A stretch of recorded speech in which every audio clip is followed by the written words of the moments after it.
Did you know at the time that you and LL were going back and forth that this was actually going kind of, well, one, this would make a difference, but two, this was actually helping your profile? No, because that wasn't even a thought process. The biggest thing that's overstated and completely remissed is how much the battle was focused on, quote unquote, he or his success. I think the success that came from the battle. The main impetus of the battle, it's analogous to what happened in the East Coast West Coast thing. The East Coast West Coast battle or conflict wasn't about style as much as the media portrayed it as style.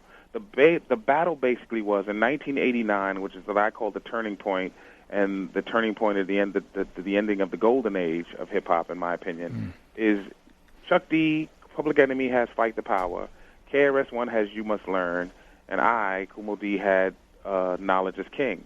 Right. We were absolutely pushing hip hop into a conscious space, a particularly pro-black conscious space, and it just felt like mainstream America and mainstream radio didn't really like the momentum that movement was starting to get.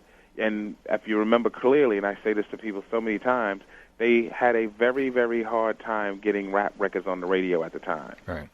So you go from not playing the most conscious rap in 1989 to within 3 years playing what you call gangster rap and just beeping the curses out.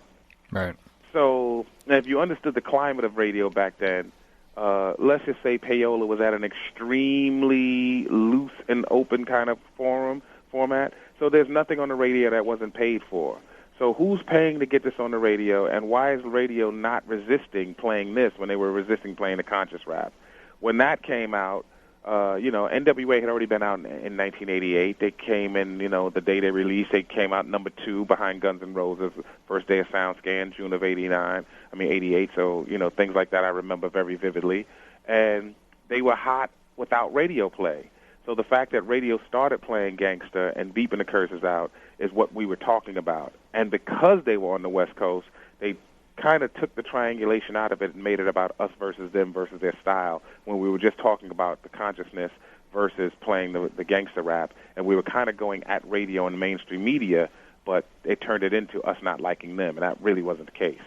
Same thing with the LL situation. For me, the basis of that battle was he was saying he was the best, and everybody said, oh, Mo was mad because he said he was the best. It's like, no, everybody said they were the best. That wasn't a real issue. Right. I mean, the people after him said they were the best. Rakim came, and Kane came, and Kool G Rap and KRS-One is like, it's kind of what you did if you were a lyricist. There was no problem with that. The biggest issue for me was in the height of the crack era in 1987, which, by the way, he was 19, he dropped an album called I'm Bad, and he basically said in one of his lyrics, I'm only 18 making more than your pops. And I thought, for little boys that idolize and worship you and want to be you, and women that lust you and kind of want to be with you, it's so counterproductive to say you're worth more than their fathers because you're making more money, or put their fathers in a bad light because you're making more money than them at 18. Simultaneously on the same album, he made a reference to you're just a worker boy, you're pushing a broom, and don't you know you're just a worker and your boss is my man. For those in the know, understood that he was basically saying he hung out with hustlers, and the guys that were workers were peons, co-signing the hustle crack era. And then part 2, for those that didn't understand, when he said you're just a worker boy, you're pushing a broom, it read like you were saying working was whack or working wasn't cool. So I just thought that was extremely irresponsible, and I was basically saying if you're going to say you're the best, especially if you're the best in history, you have to upgrade your content, especially in this climate. That's kind of the genesis of the battle.